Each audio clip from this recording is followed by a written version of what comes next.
Assalamualaikum warahmatullahi wabarakatuh. Hai teman-teman, perkenalkan nama saya Maliatul Husna dari Prodi PGSD kelas C Universitas Primagraha. Di sini saya akan memaparkan sebuah materi yang berjudul Sistem Pendidikan Nasional. Nah, untuk kelanjutannya, teman-teman, mari kita tonton video selanjutnya. Selamat menyaksikan. Sistem pendidikan nasional berdasarkan kepada kebudayaan bangsa Indonesia dan berdasarkan Pancasila dan Undang-Undang Dasar 1945 sebagai kristalisasi nilai-nilai kehidupan bangsa Indonesia. Kelembagaan pendidikan berdasarkan Undang-Undang Republik Indonesia tahun 1989 tentang sistem pendidikan dan program serta pengelolaan pendidikan. Jalur pendidikan ada dua kategori, yaitu satu, jalur pendidikan sekolah.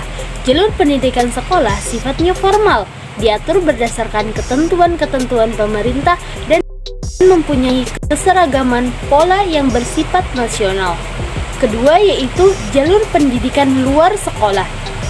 Jalur pendidikan luar sekolah sifatnya tidak formal, dalam arti tidak ada keseragaman pola yang bersifat nasional. Jenjang pendidikan. Jenjang pendidikan adalah suatu tahap dalam pendidikan berkelanjutan yang ditetapkan berdasar perkembangan peserta didik serta kelulusan dan termasuk ke dalam bahan pengajaran. Setidaknya ada tiga kategori, yaitu satu, jenjang pendidikan dasar. Jenjang pendidikan dasar berfungsi sebagai mempersiapkan peserta didik yang memenuhi persyaratan untuk mengikuti pendidikan menengah. Dan yang kedua yaitu jenjang pendidikan menengah. Jenjang pendidikan menengah terdiri atas pendidikan menengah umum, pendidikan menengah kejuruan, pendidikan menengah luar biasa, pendidikan menengah kedinasan, dan pendidikan menengah keagamaan. Untuk lanjutnya yaitu jenjang pendidikan tinggi. Jenjang pendidikan tinggi berfungsi sebagai jembatan antara pembangunan bangsa dan kebudayaan nasional dengan perkembangan internasional. Program dan pengelolaan pendidikan. Jenis program pendidikan yang termasuk kepada jalur pendidikan sekolah terdiri atas dari pendidikan umum, pendidikan kejuruan, dan lain-lain. Satu, pendidikan umum. Pendidikan umum berfungsi sebagai acuan umum bagi jenis pendidikan lainnya yang termasuk kepada pendidikan seperti SD, SMP, SMA, dan universitas. Yang kedua ialah pendidikan kejuruan. Lembaga pendidikannya seperti SMK, STM, SMIE, dan lain-lain. Yang ketiga, pendidikan luar biasa. Yang termasuk kepada pendidikan luar biasa seperti SDLB, Sekolah Dasar Luar Biasa. Yang keempat, pendidikan kedinasan, yang termasuk kepada pendidikan kedinasan menengah, tingkat menengahnya seperti SPK, Sekolah Perawat Kesehatan, dan yang termasuk kepada pendidikan tingkat tingginya ialah APDN, Akademi Pemerintah Dalam Negeri. Yang kelima ialah pendidikan keagamaan, masuk kepada tingkat pendidikan dasarnya misalkan seperti madrasah ibtidaiyah, dan tingkat pendidikan menengahnya seperti sanawiyah. Kurikulum program pendidikan menurut Undang-Undang Republik Indonesia Nomor 2 Tahun 1989 Pasal 38 Ayat 1 menyatakan adanya dua aspek, nasional dan lokal, itu sebagai berikut.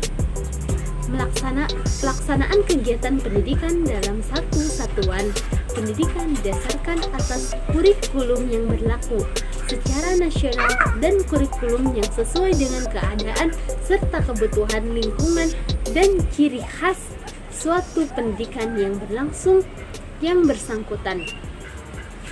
Marilah kita uraikan kedua macam aspek kurikulum. 1. Kurikulum nasional. Tujuan pendidikan nasional dinyatakan di dalam Undang-Undang Dasar Republik Indonesia Nomor 2 Tahun 1989 Pasal 13, yaitu diantaranya terwujudnya bangsa-bangsa yang cerdas, manusia yang utuh, beriman dan bertakwa kepada Tuhan Yang Maha Esa, berbudi luhur dan lain-lain. Kedua yaitu kurikulum muatan lokal. Kurikulum muatan lokal adalah media penyampaian dikaitkan dengan lingkungan, alam sosial, kebudayaan, serta kebutuhan daerah. Hambat dan penunjang pelaksanaan muatan lokal. Pertama yaitu faktor penghambat. Faktor penghambat dan pelaksanaan muatan lokal diantaranya ialah dilihat dari segi proses belajar mengajar. Pelaksanaannya menggunakan pendekatan keterampilan, proses-proses, dan CBSA. Kedua yaitu faktor penunjang. Faktor penunjang dari pelaksanaan muatan lokal diantaranya ialah adanya keinginan dari kebanyakan peserta didik untuk cepat memperoleh bekal kerja dan pekerjaan apapun yang membawa hasil. Upaya pembangunan pendidikan nasional. 1. Jenis upaya pembaruan pendidikan. Ada 3 jenis, yaitu 1. Pembaruan landasan yuridis. Pembaruan ini berhubungan dengan hal-hal yang bersifat mendasar atau fundamental yang bersifat prinsip. Yang kedua yaitu perubahan kurikulum. Ada 2 faktor yang mengendalikan atau yang menentukan arah pembaruan kurikulum, yaitu sifatnya mempertahankan dan ada juga yang mengubahnya. Dan yang ketiga yaitu pembaruan pola. Masa studi meliputi pembaruan jenjang dan jenis pendidikan serta lama waktu belajar pada suatu satuan pendidikan. Dasar dan aspek legal pembangunan pendidikan nasional berupa ketentuan-ketentuan yuridis yang menjadi dasar acuan serta mengatur penyelenggaraan sistem pendidikan nasional seperti Pancasila, Undang-Undang Dasar 1945, GBHN, Undang-Undang Organik Pendidikan, Peraturan Pemerintah, dan lain-lain. Gimana teman-teman atas videonya tadi? Semoga bermanfaat ya. Assalamualaikum warahmatullahi wabarakatuh.